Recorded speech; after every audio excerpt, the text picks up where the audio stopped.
All right. Hopefully, I'm not sure if for your school these are like the last couple days before winter break. I'm sure you're kind of ready for some downtime. So thanks for joining us for our final town hall of this year. Julia, our community manager, asked me to come and join you guys to talk about building community through social media and focus a little bit as well on talking about just content creation and reels. This is becoming a pretty big part of, gathering leads and getting prospective parents to come in and visit your school. So I thought, why not end the year on this topic?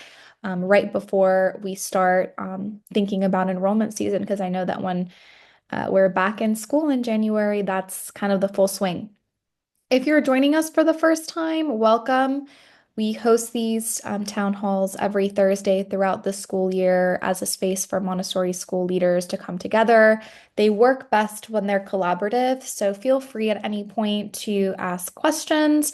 If you want to use the chat, you can. I'll have Julia kind of keep an eye on the chat to make sure all questions are being answered. Or you can also unmute yourself if you want to chat or ask a question or share a thought. All right, just an overview about what we're going to talk today. So in this session, I really just kind of want to explore more about how Montessori schools can use Instagram Reels to increase visibility, reach, and just kind of find more Montessori aligned families. I think a lot of people are making discoveries through content. They're learning about things through Instagram, through TikTok, through other platforms. So it really helps when you're more visible.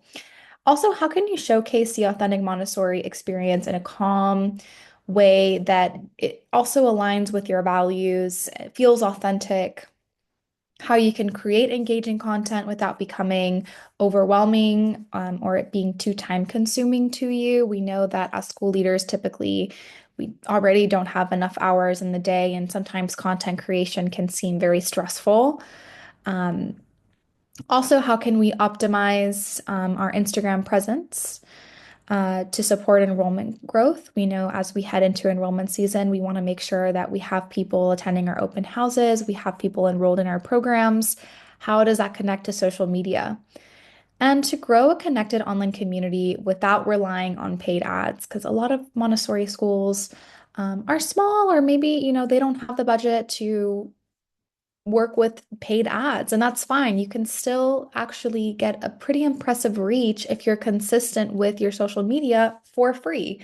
So I want to prepare you all with a couple tools and suggestions for that.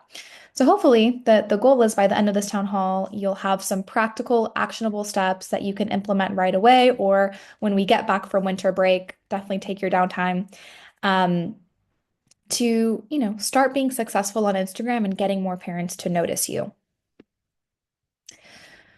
So, I want to start with why Instagram matters for Montessori schools. And we've had many conversations about Instagram at our town halls. We've been having these for over 5 years now. So, this is a topic that we've definitely addressed more than once.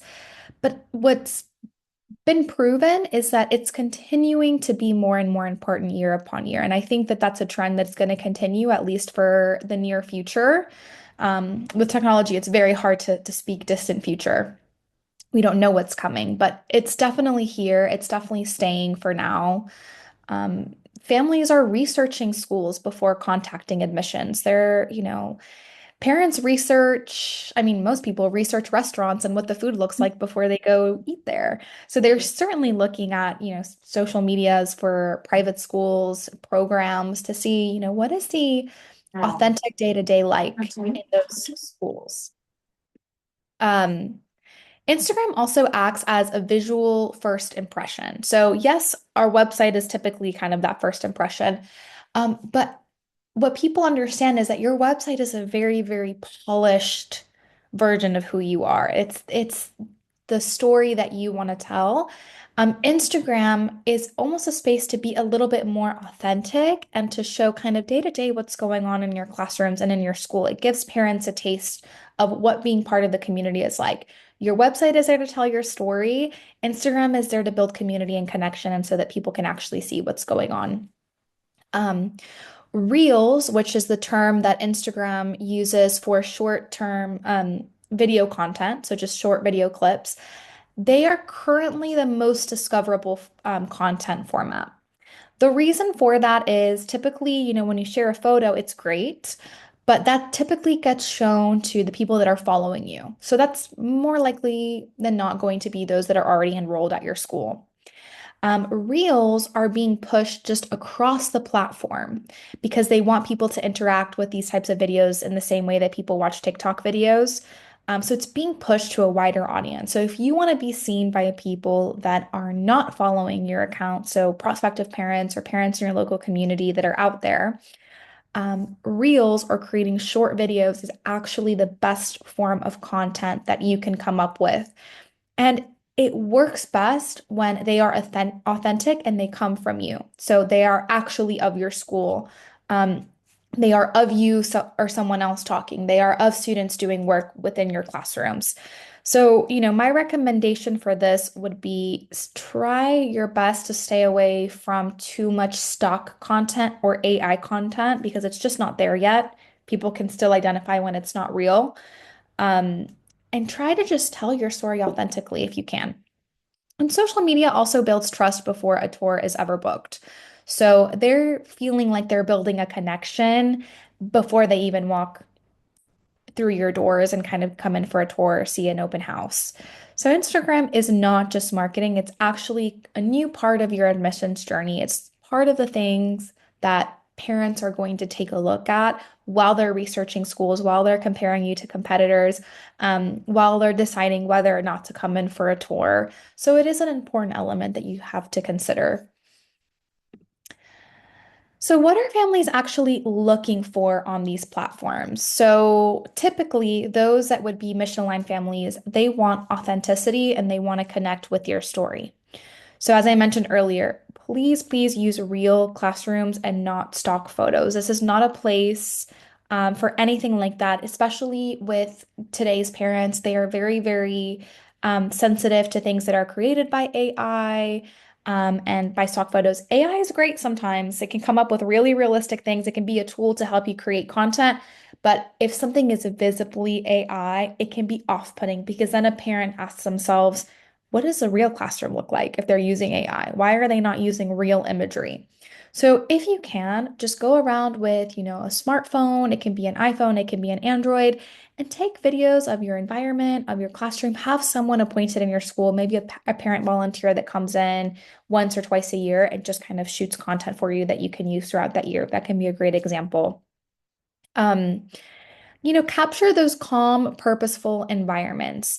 If you struggle to get permissions to post children, that's completely fine. You don't have to post the actual students. Some schools have issues with getting permission, some schools don't. It's always, I think, nice when you get to post a child doing work, but if that's out of the question for your school, take advantage of your beautiful environments. Capture the work that they're doing rather than their faces. You can still tell a story authentically without having to um, show children if parents are very off-put by that. Um, Child-led work and concentration is a beautiful thing to capture as well. If parents are upset about their faces, ask them if you can put a sticker over their face or if you could take pictures of them from the back where their face is not showing, it's just maybe the back of their head. That still can tell a pretty authentic story. Teacher presence and philosophy. Have your teachers participate in helping you create content and share your community values. I think sharing your mission, sharing your school history, sharing what makes Montessori special, all of this can really create content that is true to who you are and allows parents to get to know you. So, Instagram allows you to show your story, not necessarily tell it in a way that will hopefully resonate with parents and help them to see you as an authentic and nice place for their children. Understanding Instagram Reels, why Reels are powerful. So, again, as I mentioned earlier in this presentation, Instagram is currently prioritizing Reels over static posts, so over photography. So, Reels is just that term for the short videos. These videos can range anywhere from 30 seconds to 3 minutes. So, you can create short, raw footage. It doesn't have to be that edited. If it is, great. If it's not, that's still fine. Just show something. These videos are shown to non-followers, so people that are not currently following, because typically the people that follow your school account are parents or past parents that are either involved in your school currently or have been in the past. So they're not necessarily the people that you want to market to. Well, you do want to market to them, you want to keep them in your communities, but it's not the new parents that you need to get through your doors. You don't need a large following to get reach. So I think a lot of Montessori schools, they might get a little bit concerned that they don't have over 1,000 followers and, oh, I don't know if it's even worth posting. With the Reels, it doesn't really matter about your following. It's just pushing that content based on, is it valuable content? Um, so you don't need to dance or do any kind of trends or be influencers within the Montessori space. That's not what we're here for. We're just simply creating content to tell our story, and it can be very simple. I'll show a couple of examples as well of what I think makes for good content. So, what makes a reel or just any content perform well on Instagram? So, I think high performing Montessori reels often include a couple of these things. So, quiet classroom moments are really special in Montessori, just kind of show, maybe a little bit of the morning work cycle, what that might look like. If you can't show that, just show the environment, the shelves. Do you have a special practical life shelf? Kind of maybe sh show that and walk parents through a little bit about practical life. Children engaged in independent work is always beautiful to see. If you can capture those moments, absolutely do and share them. Prepared environments. Again, I think this is content that is so much better when it comes from you than if it's, you're reposting somebody else's or you're sharing some other Montessori content because parents want to see what your environments look like. They want to see what your classrooms look like. So again, you don't have to be a professional videographer, just, go around with an iPhone and just capture a little bit of content. Slow pans of materials or shelves. Again, be mindful of how quickly you're moving with the camera. Just slowly, just take some raw footage. It doesn't have to be that polished. And text overlays explaining, what viewers are seeing. This can be easily done as well on Canva. I believe Canva, like you can get the full Canva for free if you're a school. And if you are a website client of ours, a web management client, you have access to unlimited graphic design. So we can do those edits. So if you give us the raw footage, we can edit it into a beautiful video with text overlays. So that's something else that you have access to. Just remember, calm does not necessarily equal boring on Instagram. That video of the morning work cycle might, blow someone away who's never seen anything like that, who has never witnessed, a classroom of maybe 3 to 6 year olds be so calm and everyone so concentrated and working. So that's something that can hopefully encourage people to learn more about your school and then come in for a tour. So that's hopefully the impact um, that Instagram could have. A couple of simple, real ideas you can use now. Again, low effort, high impact ideas. And just ask yourself, what do parents generally ask on tours? What do they ask when they come in for open houses? What do they want to know more about when it comes to Montessori? What do people maybe don't understand about your program? How can you address it in a reel? Couple things here. Peaceful moment in our primary classroom. What Montessori concentration really looks like, a day in the life of our environment, why we don't interrupt focus work, 3 things families notice on their first Montessori tour. It can be a plethora of different topics. It can be anything that you think would be beneficial, the importance of the third year, the kindergarten year. That's something that comes up a lot. Um, so just think of topics that you can, create and explain simply in a minute or so. Um, If you need resources, our community manager, Julia, put together some really good documents that you can find for free on our community site. So if you go to mycommunity.montessorithrive.com, if you have an account, um, you can find our Instagram reel scripts. So if you're really I don't know what to say on these videos, I don't know how to word myself, she went through the trouble for you of going ahead and writing those scripts. And all you have to do is maybe provide some raw footage, a little panorama of, your classrooms, and it can just be a voiceover. It doesn't have to be actually someone, you know, acting something out. It can be something very, very easy of just a couple of pans of your environment, your materials, and you providing the voiceovers. Um, so we have a couple of different ones. Again, these are 30 to 40 seconds. You can make them longer. You can go into more depth, but really, it doesn't have to be that difficult and you don't have to overthink it too much. This content can really be quite easy to come up with. Um, I wanted to just kind of go on Instagram, and this is our Thrive Instagram, and just kind of go over a couple of accounts that I think do really good content. So I always give this school a shout out. I believe they're based in Canada. Um, they have some pretty good real content, so you can always go on here. And it's just again, it's nothing super polished. It's pretty authentic. They have some that you can tell they put a lot more time and effort into, and then some are just moments of the day. So you can go in and you can see. Um, and it allows you to make a connection with the school. So you see like the children working, you see what the parents and teachers are doing to be a part of the community. They do outdoor projects. So if I'm a parent and I'm doing my research, I'm absolutely going to be looking at the Instagram. And I can tell that all of this was footage taken by the school of the school. I can see real life teachers there connecting with students. I can see real life parents participating in the community. So all of this improves my overall connection with the school, and it makes me want to learn a little bit more. So for instance, I don't know if the volume will work. Just a fun fall day. Again, this was not something that had to be that overproduced. It was just someone who was able to capture this moment. And this, again, look at the views.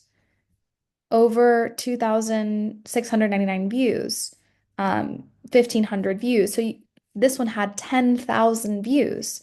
And this is what happens when you post reels. It goes out there. Look, this one's a beautiful kind of just tour of the school. Someone there, this was all filmed on an iPhone. And it allows you to kind of just take a peek into the environment, see the beautiful classroom spaces. So this content, it doesn't have to be that difficult to capture. It's hugely, hugely valuable. It just allows you to be seen and allows you to build a deeper connection. Yes, this is just I always give them a shout out whenever we talk about Instagram. I don't know who they probably have a really good person in charge of their Instagram, but it always is just great. So that's an example. Actually, Dolores, I'm going to show yours a little bit. So from Northwood, they've recently put together a couple of reels. And again, you have just beautiful panoramas of the classroom. You can see the piece, you can see the children working. So all of these things, it just again helps to tell an authentic story of what is going on in those schools. So as a parent, I feel more connected because I understand a little bit more about what's going on with those schools. Um, so this is the part that I think people get overwhelmed by, especially school leaders. And my answer is also to delegate, delegate, delegate, and find help.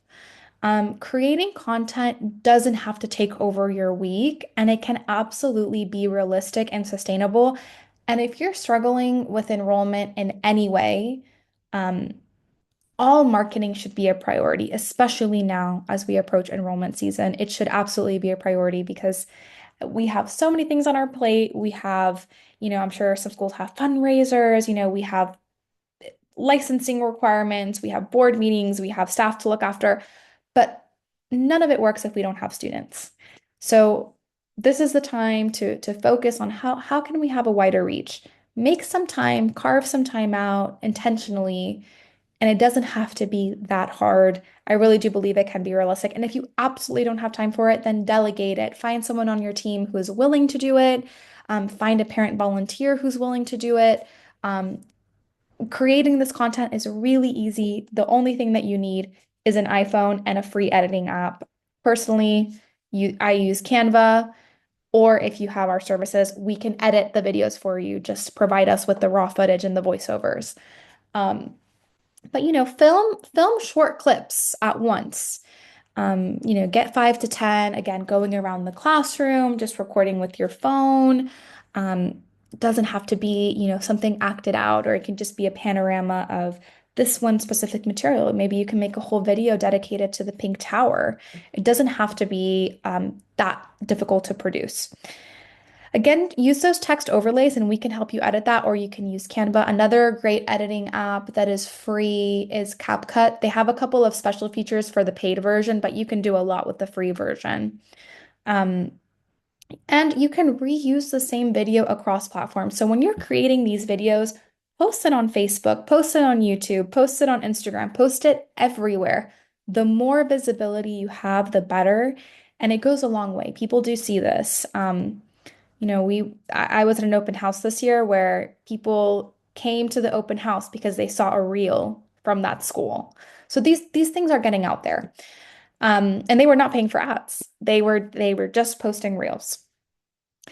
Aim for consistency, not perfection. Don't sit there and think that you have to have the most amazingly edited video that looks super professional. I don't think people expect that of Instagram. It's supposed to be kind of spontaneous. Here's a day, here's the children just playing outdoors during the fall. Here's the children doing this fun activity that we decided to do because it was sunny today. It doesn't have to be super planned out or super polished and professional.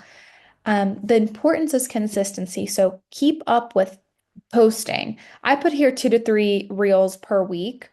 I think that's quite ambitious. If you can start off with one a week, I think that's great because that is content that is getting a lot more views than your photos. Photos are great too.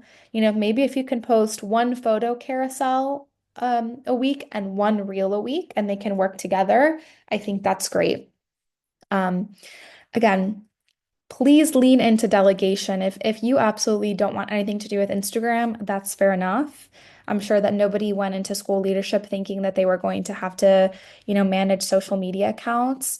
In your next staff meeting or team meeting, see if anyone would be willing to participate in this, or appoint someone in the parent community who can come in for, an hour or two in the morning to help you take videos and um, maybe record voiceovers. All of this can be very, very easy, and you can actually knock out a couple of reels all in one day, and you can schedule them to be posted in the future. But finding a schedule that works for you is really good. But again, I really do believe that the reels feel more authentic when they're produced by the school, when they are the ones capturing the content, when they're the ones kind of doing the voiceovers. Um, the school that I'm talking about is Dolores' school. I was there earlier this year, and she's the one that's in the reels. And then when parents come in for the open house, they're like, "Oh, I came here because I saw you on Instagram, and now I'm meeting you in real life." So again, it builds kind of a connection there, and a bridge to getting to know your school a little bit more.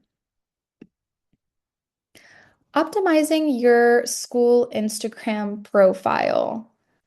Let's see here. Wally, you prefer text overlays instead of voiceovers. I recommend to do both. The reason why is first, it's good to have audio of you having a voiceover because it's nice for people that are listening to a video. Um, but Instagram actually reads the text, the overlay text. Um, and Wally, we can absolutely edit like the wording, the captions for you in a video if you request it. So typically what you can provide is maybe, what if you do a 1 minute long video and you provide a 1 minute voice recording, we can edit them together and then we can do the voice overlay as well. That's pretty easy for us to do. So if you need assistance with that, you can also do the same on Canva. Elizabeth here. Have you had parents concerned about their child's privacy in regard to posting reels?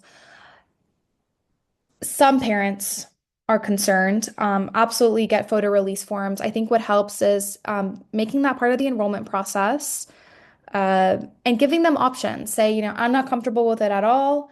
I'm comfortable with it as long as their face isn't shown, or I don't have a problem with it. Um, and talk about why you take this footage. Make your case and kind of explain to parents, look, like We only use this to market our school, and we make sure that we do our best to make sure it doesn't get out there, but it's the internet. Your child is going to end up on it at some point. It's kind of like your concern is valid, but also how many, it's interesting. Our CEO, Donna, she said that she ran into this issue every now and then at her school in Phoenix. And she would tell parents, what about child models? You don't think that their privacy is being, or, they're like, oh yeah, but then, they know that they're going to that school, but we're not naming the children. You can kind of make your case, and if they're really uncomfortable with it, then fine. Another case that she made that was really good was that she would capture a photo and video, and she would show the parent, and she would say, look, this was such a special moment that we captured of your child. Would it be okay if we posted on social media? Because it just tells our story so well. If they say no, we respect the decision, but sometimes it's nice when you have something and you can ask them. Um, yes, Jill. I was just going to share because I see some have mentioned, like Dolores, we do have a photo release waiver, and it does include all the social media and includes pictures taken throughout. It's not an option for parents to opt out of it. I will say that I have lost in the past maybe a couple of parents, but I'm able to convince them, like you said, Camelia, just talking them through it. One thing that we do offer is that they do see a picture of their child posted in Instagram, we will take it down. So we do have that option, and we give that to them. And then after that, I've never asked that question again. So like you said, it's just helping to walk them through it, and help them to understand it's not an option. We don't allow any edits to our forms, and then try to, move forward from them. But again, I don't get that question again after they're enrolled. I mean, I think that's a pretty good approach. If you have a community that is really starting to give you a lot of issues with it, you need to market your school, and people need to see these things that are happening in the classroom in order to understand our approach. So it is an important part of being able to enroll students in the future. So if that's the only way, then I think it's a good approach. Let's see here. Karen says, I've always had waivers for social media and my website, but more and more I was hearing that prospective parents might be uncomfortable seeing other children's faces in marketing posts and not feel that it's a safe place. Glad to hear that you don't think that's an issue. Yeah. I think it's very, very difficult to market any childhood program without seeing pictures of what's going on in the classroom. So I think, while privacy is, you know, it's a valid concern, I think within schools, typically we're not listing their name, we're not saying where that child lives, we're not sharing any private information. Um, yeah, so I would recommend, yeah, having those waivers or having verbiage that works for you, and just being ready to answer those questions again.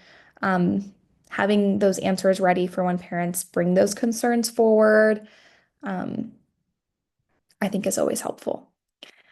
So, optimizing your school Instagram profile just so that it, again, tells your story better. Your profile should clearly answer the questions, is this the right school for my child? Here's kind of a quick checklist of what you can kind of ask yourself. Maybe do a quick audit of your current Instagram profile. Make sure you clearly have your school name, your city, and the website in the bio.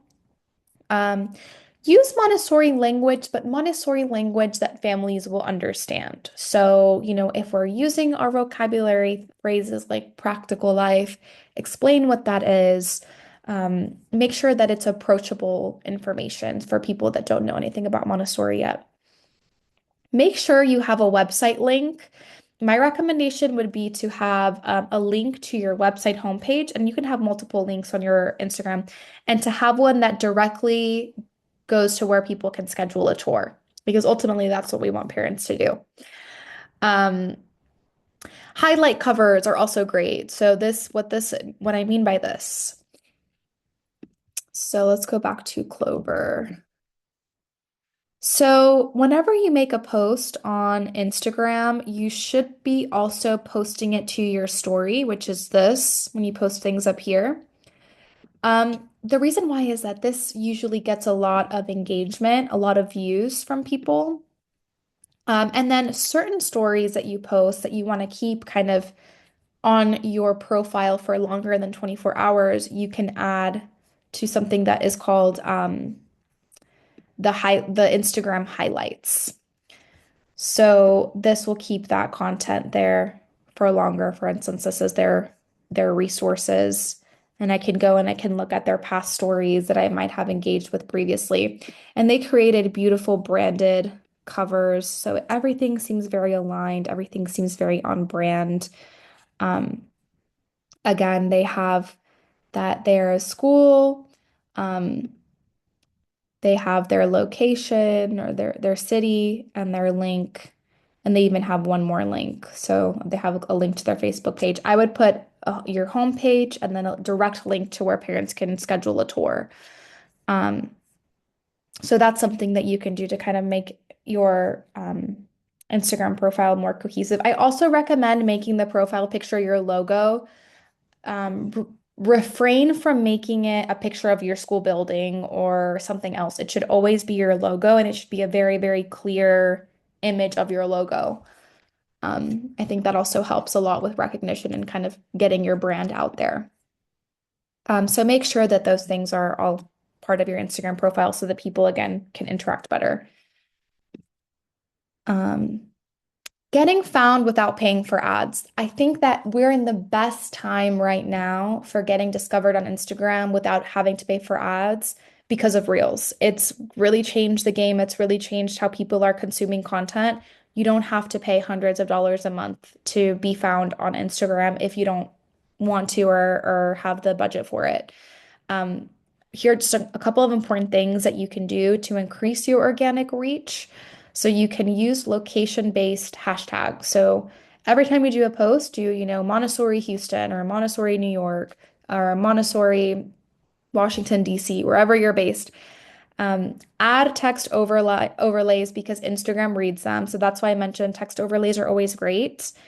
Write captions that answer parent questions. So in the caption, don't worry too much about it, but just, maybe it's, have you ever wondered what happens in a Montessori classroom? Question mark. And then you have your video to explain what it is. Because again, people might be, those are the questions that they're asking the internet. Post consistently, even if it's simple.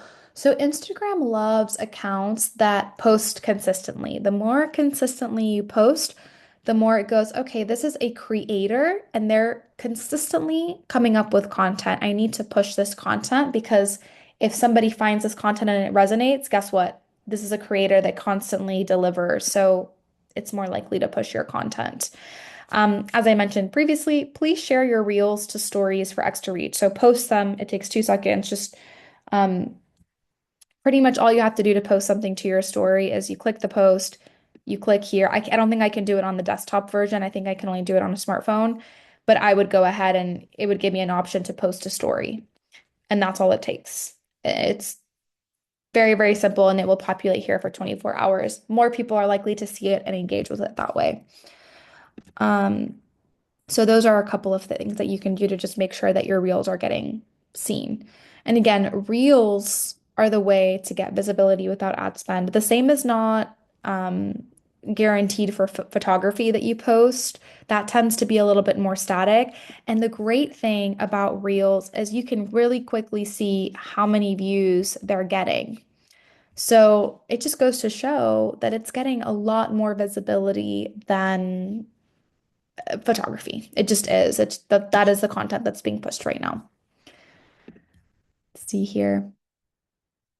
We also do not list or post mention student names. Yes. And again, if you're having struggles like with getting permission, just here's what we do to protect privacy. We understand your concerns, but this is what we make sure to ensure safety is maintained.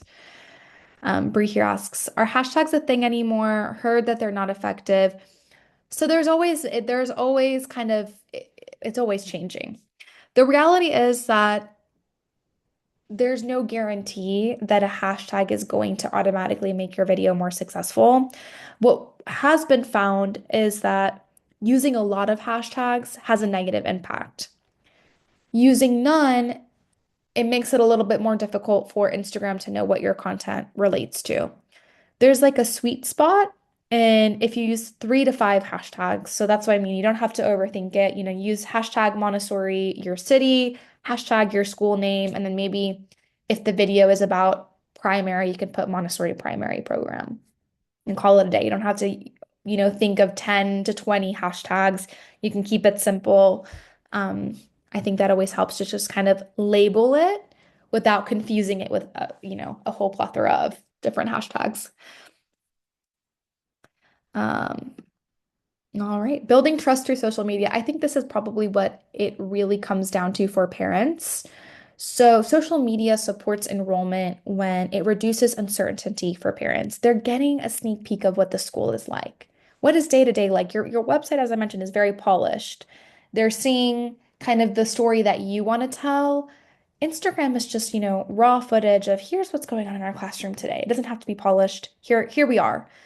Um, it reinforces your philosophy. You are showing constantly and consistently that you are practicing what you preach on a daily basis. This is what we're doing. This is how we give lessons. This is why we have this shelf. This is why we have this material.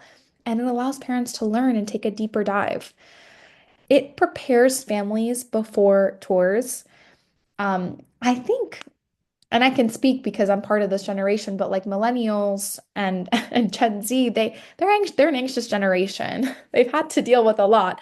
So they love knowing what they're getting into before they get into it. They're already pretty hesitant to even come for a tour. They would rather do their research on a computer. But when they learn about your program from a post or from a video, they feel like, oh, I know what the classroom is going to look like a little bit. I feel a little bit like I know what to expect, or I feel prepared to go into this, and I have already a couple of questions I want answered. So it helps them feel more empowered when they come in for those tours. So I think that's really helpful.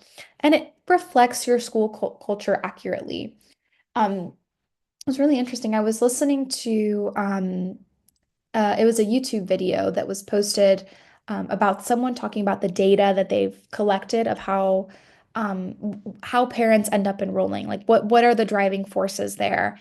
And they were specifically studying private schools. What convinces parents to pick a private school over a public school? And they found that it actually wasn't academics, which is what higher performing academics. It was actually mostly to do with environment.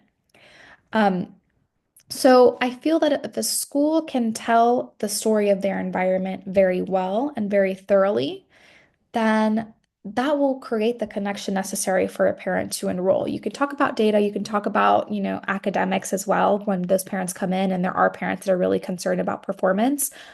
But if you can really explain, justify, and show your environment and what you do in a way that resonates, then you've done your job effectively. So parents often follow silently for weeks before reaching out. So think about that when you're posting your content. What would you want them to see if they've never met you? What makes your program special? What makes it stand out? Now more than ever, these stories are really important. Um, and then the tours are really what seals the deal. That was the other consensus. So, can you tell an effective story on your Instagram? And then how does that translate into giving a really good tour? We could have conversations about tours as well in the future, and we've had some great ones in the past, but this is part of the pipeline. Let's see here. Thank you. I feel like I'm always using AI to add more, just to add more. Yeah. And please, that brings up a great point. I said, maybe stay away from AI when it comes to videos. I've seen some pretty good AI videos, but I've also seen some that I'm like, yeah, this is not a real child and this is not real materials. But definitely use AI to help you with your scripts, with your captions, because that's a huge time saver. So there is a place for AI in content creation, but I think that the raw footage from your school tells a much more authentic story. Okay, a couple common mistakes to avoid when using Instagram. This is something that we've noticed a couple schools might struggle with is only posting announcements. If you're only posting to share information about, your fall festival or your open houses, that doesn't tell your story. That just kind of alerts parents as to what's going on event-wise. It doesn't really help parents learn more about your school or connect with who you are. So yes, it's important to post announcements so that you get the word out. But don't just post that information. There's more to your school than just the events that you offer. Don't worry about overly polished or inauthentic content. It just has to be what's going on day to day. And anything overly polished belongs a little bit more on your website. That's where you can elaborate on things. You can really go into depth about what each program provides. Instagram is just a place to have fun and share what's going on day to day.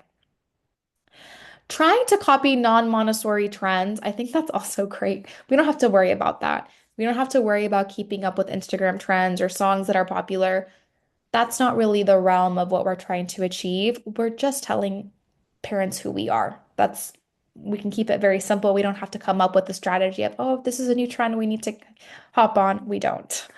Um, Posting once every few months is another thing. I think that this is uh, going to give parents a bad impression of your school. So if you're not consistently posting on Instagram, the impression parents get is they're unprofessional or they don't have enough people working at the school or they're not managing their time effectively because what do you mean your last post was 6 months ago? What's been happening for 6 months? It's a huge red flag for people. So find a frequency that works. Maybe you post just once a week, but you consistently do it. Um, that looks a lot more professional and a lot more reliable. Parents care a lot about communication. They care a lot about it. So absolutely make sure that you have consistency with your posting. And not explaining why Montessori is different is another thing. I think um, parents want to learn more about what Montessori is, and it's always best when it comes from your school as opposed to another school um, or even like there's lots of Montessori influencers out there that are great sometimes, but sometimes they're not telling the full story either. Or there's a lot of Montessori influencers who are not Montessori trained. They just like how our environments look and they're spreading misinformation. So if you can effectively explain what Montessori is or just, facts about your approach, and those parents are watching your videos and learning it from you, they build trust and they start to see you as an authority. It's exactly why people trust influencers. If an influencer says to try this restaurant, people are going to try the restaurant because they're like, oh, this is a food expert influencer. You could be the same with your school. You can say, our school says that Montessori is this. This is how we do it. This is how we meet the developmental needs of your child, and this is why. And if a parent is learning from you, they're much more likely to build that trust and come to you prepared and ready to learn more on those tours. So I think all of those things working together can be a couple of good things, and you can avoid these problems. Excuse me. Using Instagram as part of your enrollment funnel. So I mentioned a little bit on this call already that Instagram is part of your enrollment funnel. It is one of the things that gets people through your door. So it's going to be part of how you're drawing people to your school. So, how social media fits into the bigger picture.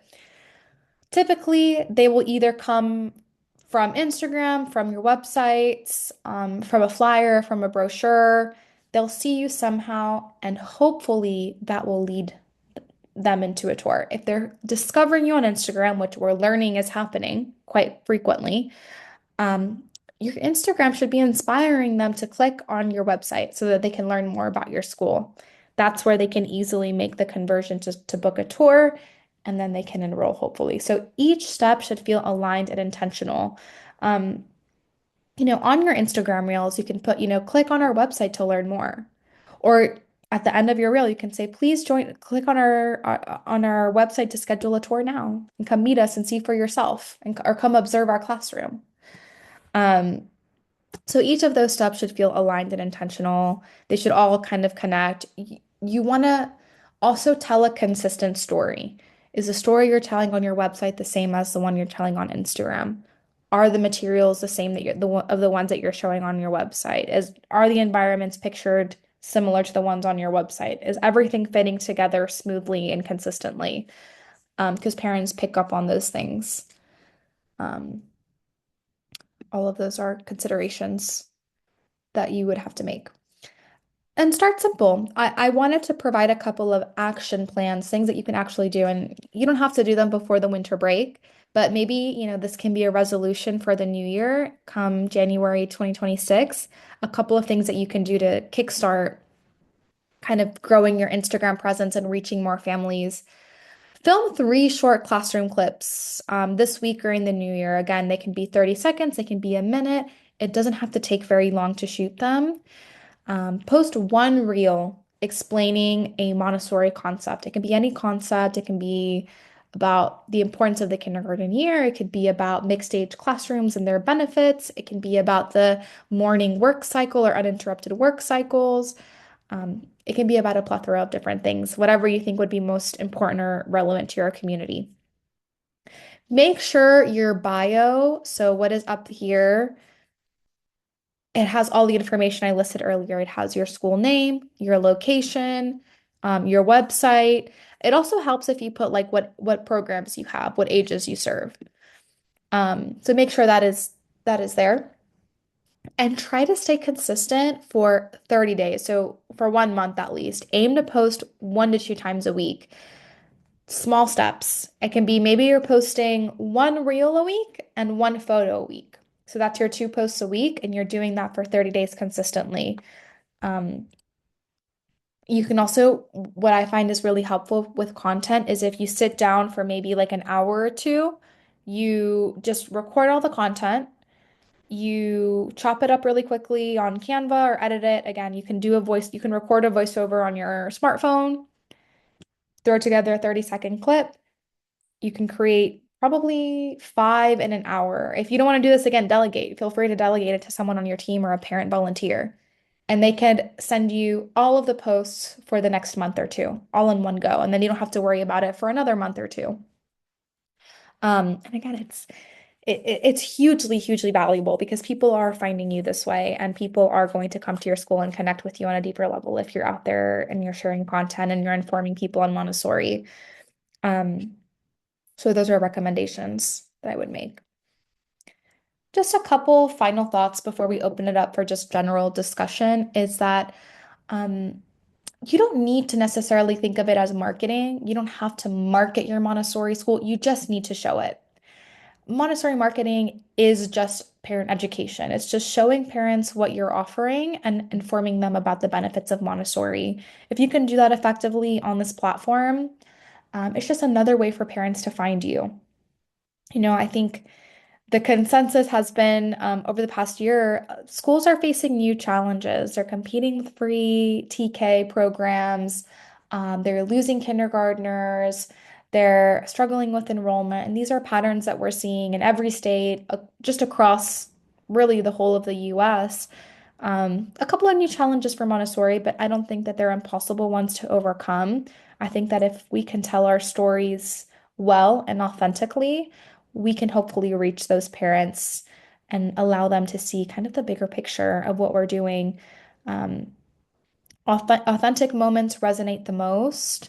It doesn't have to feel like a commercial. Just here's what we do. Here's a day in the life. Can you picture your child here? Calm, intentional content stands out. Reels help the right families find you. So it just helps you have a wider reach without having to pay hefty, paid ad costs. And social media should feel aligned with your values. Always refer back to your mission statement, to your vision. It's just another way for you to tell your story. Sorry. Gosh, I feel that flu season is in full swing, unfortunately. All right. I will open it up to general discussion. But before I do, I would love to hear if anyone wants any specific town hall topics. Julia, our community manager, is on the call and she organizes these. So if there's anything that you'd like to see in the future, please let us know. Sorry. A couple of upcoming in-person events as well. So we'll be doing kind of a couple of different events in the new year. So I'll be at the MSM annual conference in Massachusetts on January 10th. Um, Our COO, Elizabeth, she will be at the South Carolina Montessori Alliance annual conference.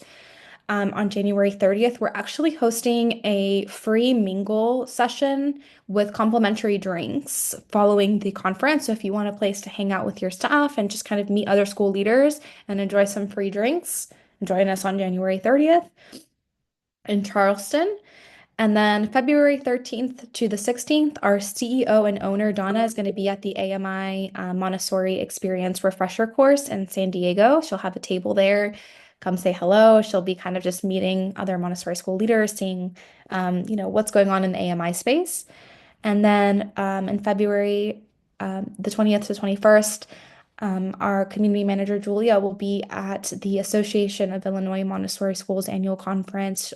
She'll have a booth there, so she'll be giving out some free resources, some goodies, and just answering questions that you have about Montessori Thrive. So if you are attending any of the events, you can always drop by and say hello to us, and we can give you some freebies. Um, and just a reminder that we are having a holiday closure. So Montessori Thrive will be closed from December 24th until January 5th.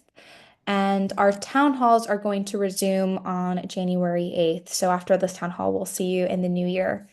I'll go ahead and stop sharing my screen and just kind of open it up to general discussion. If anyone has any questions, or if you, it doesn't have to be about the topic, it can just be any general questions before the winter break starts. I have a question, Camila, actually two questions. Sure, Wally, go ahead. One is if one uses Instagram uh, basically for showing our school, does it mean that the need for Google Ads is not important anymore, or should we just continue both? So they're two different things. So Google Ads is just another way for people to find you. And what I like to, when people ask questions about Instagram versus Google, my answer is you have to think about the type of user. Instagram, it does have a reach and it is a way for people to find you, but the type of person that is on Instagram is not guaranteed to be doing research or to be shopping around. So it's not necessarily going to be the same quality of lead that you're going to be in front of. So yes, I do agree that posting on Instagram is important. You want to have another place to tell your story. People do their research. Google users are people that are actively searching. They are actively looking for schools in the area. They are actively doing research for a reason. Instagram users are scrolling. They're exploring, they're seeing what's out there, and Instagram is showing them content that may be relevant to them. It's a lot lower intent, and that person is not necessarily shopping. So if you want a full-on marketing approach, my recommendation would be to utilize both for schools that, because Google ads are pretty expensive. For schools that don't have the capacity to run Google ads, start with Instagram and see where you get using that as a tool because it can be beneficial. So it just really depends on what your enrollment numbers look like. Um, you know, if you feel that you're getting enough tours booked, if people are engaging with, are people seeing your ads? All of that. Those are things to consider as well. But then there's another platform, Facebook. So Mhm. now we have three different options. So in a sense that, do you suggest that one basically pan all these three? We don't really engage much on Facebook. I mean, mostly our Google ads, and we do some Instagram, but Facebook we have stayed away from. So, Instagram and Facebook are owned by the same company called Meta, and they're linked. So, my recommendation would be every time you post on Instagram, you can have the option to also post that same exact post on Facebook, and I would recommend to do that because again, it's just easy. It's one click. You can simultaneously create the content and repurpose it on all platforms. It's true that Facebook is not necessarily as popular as Instagram, and it's a little bit harder to get discovered. But the great thing about Facebook is that it's a lot easier to drive people back to your website because you can share clickable links. You can't do that on Instagram as easily. So I would recommend posting on both. Again, the more visibility, the better. Just try to be everywhere if you can and try to be as seen as possible. It helps also with your SEO, so search engine optimization. So that is the information that Google takes into account. The more that you appear across the internet, whether it's Instagram, Facebook, YouTube, wherever, niche, great schools, all the reviews, the more that you appear, the better because Google takes that into account. Is your school being named? Do you have a profile? All of these things are important in visibility. And the final question, Camila, oh, sorry. sorry. Go ahead, Wally. Okay, this final question. Um, I just want to find out, is it possible for for somebody in your group to review our Instagram and provide suggestions for improvement? If so, who does one contact for that? Um, I mean, you know what? I can give you an Instagram audit. I've done that before in the past. Usually that would be on a consultation call, but I can absolutely do that for you, Wally. That's pretty. I don't think we need to do a 1 hour call. I can record a short video making some suggestions. Okay, that's fine. So we may just contact you and say, hey, look it over and see if you have some thoughts in terms of how we should improve it. Yeah, but pretty much also I did put a lot of the recommendations here on these slides as well. So hopefully, definitely refer to the notes. This will be posted later by tomorrow on our YouTube channel, so you can always reference all the notes I shared here on the slides. But yeah, I can take a look. Just again, I think what the biggest takeaway is to post consistently. That's the number one thing I'm going to look at is when was your last post? When was your post before that? So frequency is important. And then just are you using believable images of your school? Because I've seen a lot of stock imagery. I've seen a lot of that in other accounts. I haven't taken a look at yours, Wally, but that typically those are the two things I look out for the most on whether a school has like a strong presence on Instagram or not. Yes, Jill, So you have your hand. I have two Oh, things. go ahead. Oh, I'm sorry. No, no, no, Oh, go sorry. ahead. I have two things. One would be, I guess, to suggest for, one of your questions of a topic. It would be great to have a topic on maybe the technical part of Instagram. That's where I lack most of my knowledge, and it would be nice to have either a tutorial video or somebody who's knowledgeable. I know you're very much, but like to walk us through some of the um, how to's maybe. Mhm. And then, secondly, how do you feel about in a reel having parent testimonials? To your first point, yep, I think that's a great town hall topic. We can definitely have like the technical aspects of Instagram and how to use it and how to actually use all the features because I know they like to update it every couple months and change things Hmm. around. Yeah. Um, and for your second question, I think absolutely have parent testimonials. I think that's Okay. super that would be a great reel. Have any testimonials. Um, I was messaging Donna, our owner, earlier today, and she had also listened in on this other conversation that a Montessori leader was talking about. Any way that you can get your student, this probably more applicable for people that have elementary and up, that you can get your students to participate in the content creation. If you have an adolescent program, have them help you create content. This is real life, experience. These are, it's telling your story, have them do testimonial videos as well, sharing how much they love their school. Um, all of those things really resonate and are beneficial to have. And any way that you can offload, I think, um, also helps because realistically, so much falls on school administration. It's very, very, you have so much on your plate, especially now in the upcoming enrollment season. Anything that you can delegate or have your parents take ownership of, or have a teacher or one of the assistants or someone, anyone who is willing to step up to the plate and help you with content creation, um, utilize that skill and have them, they'll feel proud when their content is posted, hopefully. Thank you. Jill, you have a question? Yes, I'm not sure if it's something that we can do in town hall or not. But I just was wondering if maybe a topic of other marketing strategies besides Google and social media, like my boss, she wants me to do like market streets and things like that. So just curious if that's something other people do or if it's a topic that we can touch on. I don't know. Thank you, Camila. Yeah, that's actually a great, we can always do another one on that. We have, let me see if I can find it on our YouTube channel. We did one a couple of years, or maybe it was last year, and it was like free ways to market your school. And it was like a bunch of different marketing strategies. Let me see if I can find the recording to that. Um, and I'll share it here in the chat. I think it was.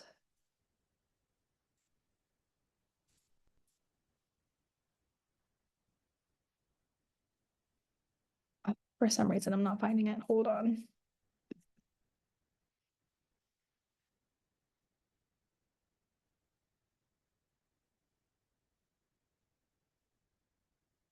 Yep, here it is. All right. Easily. Let me send the link here in the chat. Anyone is welcome to watch this recording. But this past town hall, it was just mainly to share a bunch of alternative strategies that weren't necessarily about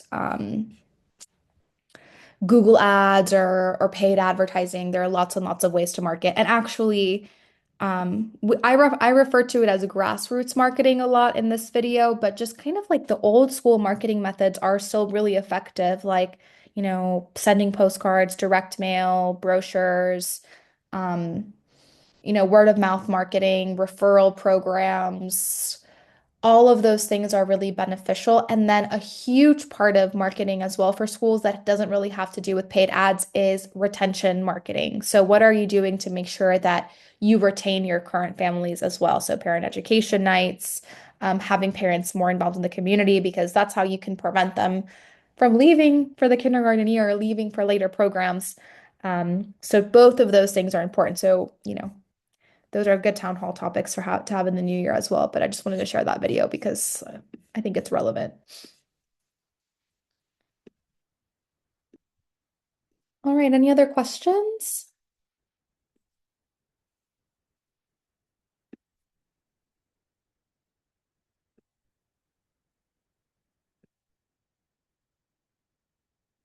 All right, I'm glad it was helpful. And yeah, like I said, just go out there and also see what other Montessori, like just see what Montessori reels you can find. If you type into Instagram Montessori and you look at reels, what comes up? Can you draw inspiration?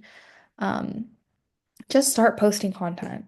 That's all you have to do. There's people that film themselves eating in their car and then they all of a sudden have 1 million followers on TikTok or something like that. It doesn't have to be intimidating. It doesn't have to be well produced. It can just be telling your story. Um, the internet has a lot of um of influence. All right. Um, Well, thank you, everyone. Usually, I'm surprised that we have so many people join our call. It's always great to see because usually the one that we have right in the lead up to winter break is like so underattended because people are typically busy with other things, preparing for enrollment season, winter parties. But it's great that we had a good crowd here and everyone shared really great questions and strategies. Um, see here, Joe, my director just posted a while. Oh, nice. Nice. Thank you, Jill. All right. Well, thank you so much. We'll see you in the new year. Hope everyone definitely takes some time off to relax over the holidays and see family. And we look forward to seeing you back on January 8th. All right. Take care, everyone. Thank you. Bye.